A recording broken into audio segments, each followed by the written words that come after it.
बिहार में एक तरफ जहां युवा बेरोजगारी से जूझ रहे हैं, तो वहीं साइबर ठगों के निशाने पर भी अब बेरोजगार युवक ही हैं और साइबर ठगों के द्वारा तरह तरह के प्रलोभन देकर बेरोजगार युवकों से लाखों रुपए की ठगी की जा रही है।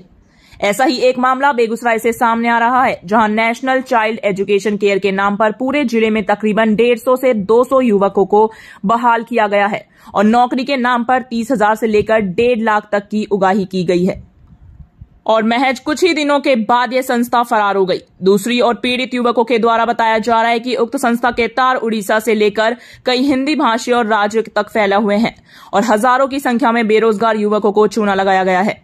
फिलहाल पीड़ित युवकों ने बेगूसराय जिला प्रशासन से मिलकर न्याय की गुहार लगाई है। क्या है पूरा मामला, एक रिपोर्ट। दरअसल पूरा मामला उस वक्त सामने आया जब सैकड़ों की संख्या में बेरोजगार युवकों की एक टोली ने बेगूसराय के एसपी योगेंद्र कुमार से न्याय की गुहार लगाई। युवकों के द्वारा बताया गया कि 6 माह पूर्व जिले के सभी मुखिया के माध्यम से नेशनल चाइल्ड एजुकेशन केयर से नामित संस्था ने एक वैकेंसी निकाली और आंगनबाड़ी की तर्ज पर 15 छात्रों को पढ़ाने के लिए एक शिक्षक एवं प्रत्येक पंचायत के लिए एक कोऑर्डिनेटर बहाल करने की प्रक्रिया बताई। उक्त संस्था के द्वारा गूगल पर इसके लिए वैकेंसी भी निकाली गई और इसके वेबसाइट भी बनाए गए थे।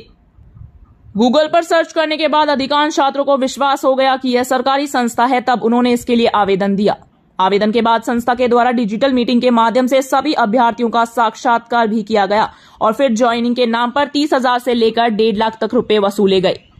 छात्रों से यह सारे रुपए पटना के फुलवारी शरीफ के रहने वाले किसी रवि प्रकाश के अकाउंट में डाला गया। छात्रों ने बताया कि तकरीबन 2 महीने तक उन लोगों से काम भी करवाए गए और इसके लिए जगह जगह सेंटर भी खोले गए, लेकिन होली की शुरुआत से पहले संस्था के द्वारा 11 दिन की छुट्टी दी गई और इन 11 दिनों में संस्था ने वेबसाइट से अपने सारे साक्ष्य भी मिटा लिए।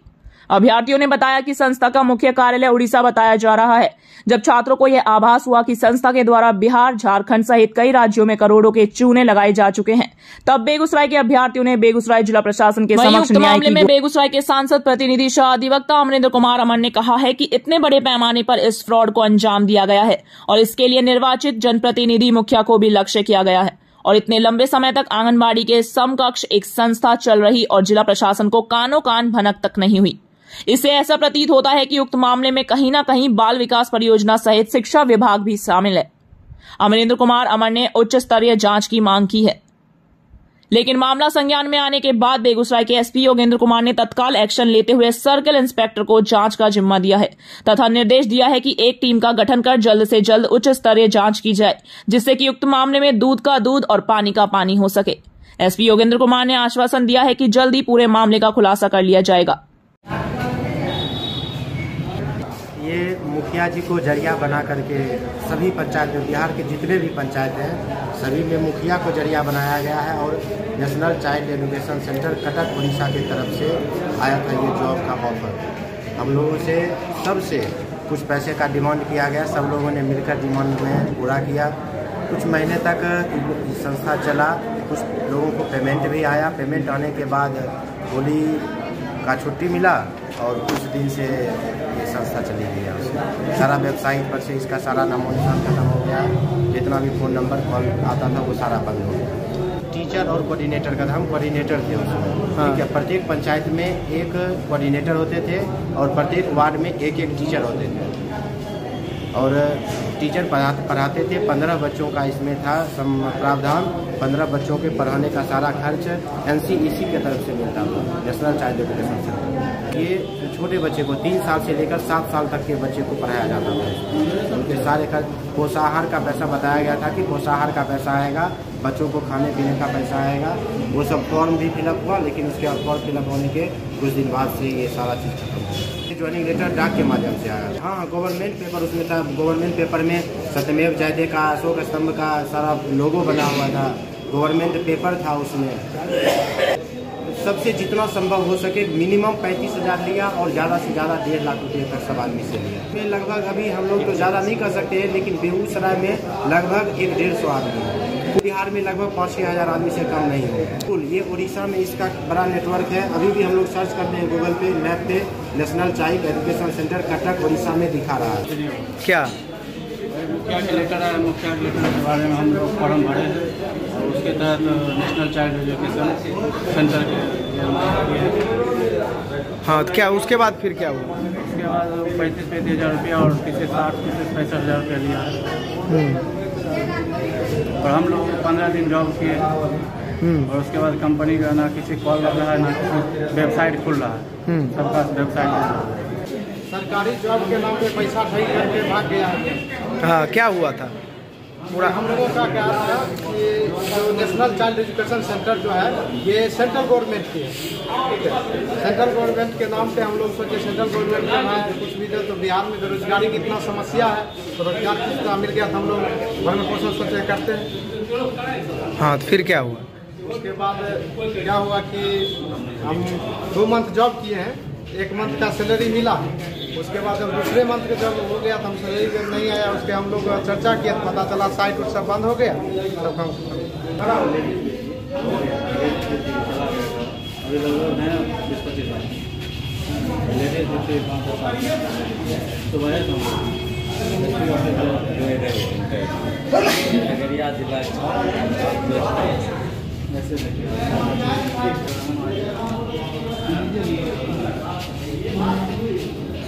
स्पीड पोर्ट के तहत आया था। जी एसपी।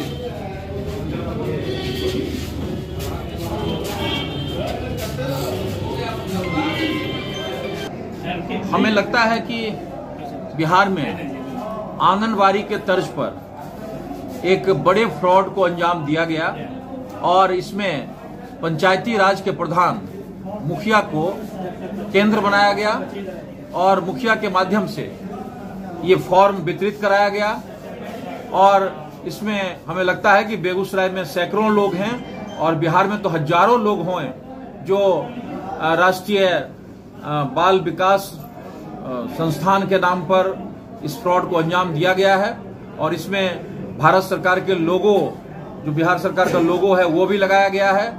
इसमें जो वेबसाइट बनाए गए हैं उसमें भारत सरकार के बाल विकास मंत्रालय का भी जिक्र है। ऐसे में हमें लगता है कि इतना बड़ा फ्रॉड होता रहा और इसकी जांच नहीं हो पाई।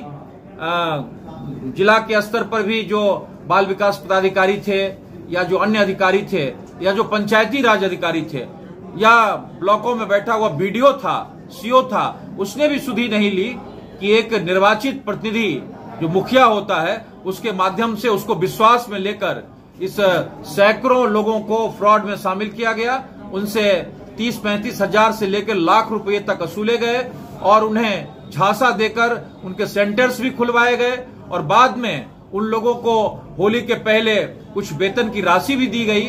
हमें लगता है कि प्रशासनिक स्तर पर ये एक बड़ा फेल्योर है और इतना बड़ा घोटाला होता रहा और इसकी कोई भनक तक नहीं लगी। हम पुलिस प्रशासन से मांग करते हैं, पुलिस अधीक्षक से मांग करते हैं कि इस पर अविलंब एफआईआर लॉन्च करके इस समूचे सिंडिकेट का पर्दाफाश किया जाए। ये बेरोजगार लोगों का, बेगूसराय में ही नहीं पूरे बिहार में बेरोजगार लोगों के साथ एक भद्दा मजाक है और राज्य सरकार का भी फेल्योर है कि इतना बड़ा फ्रॉड 3-4 महीने से 6 महीने से होता रहा और राज्य सरकार के किसी अधिकारी ने, चाहे वो ब्लॉक स्तर पर हो या जिला स्तर पर हो, इसकी सुधि नहीं ली। हमें लगता है कि इस फ्रॉड को इतने लंबे अरसे तक होता रहा और सतत ये प्रक्रिया जारी रही। उसमें निर्वाचित जनप्रतिनिधि, मुखिया जैसे लोग इन्वॉल्व रहे, कोऑर्डिनेटर्स बनाए जाते रहे और जो बाल विकास पदाधिकारी हैं, जो जिला के पंचायती राज अधिकारी हैं, उनको ये पता नहीं चला।